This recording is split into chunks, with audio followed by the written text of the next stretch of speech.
tinago ko yung cellphone niya, tapos papalitan ko ng power bank. So pag naghanap siya, sasabihin ko, wala naman cellphone mo, hawak mo naman power bank, diba? Flashback.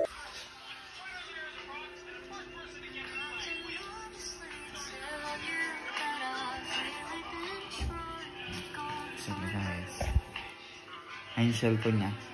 Itatago natin to. Pause lang muna natin.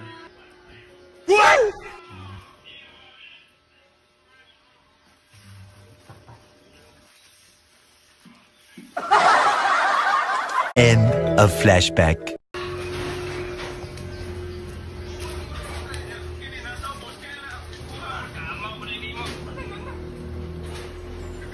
So, pag magtanong siya kung asan cellphone niya, hindi namin naman kasi ang hawak niya ay power bank lang hanggang makatulog siya. So guys, like and subscribe for part 2.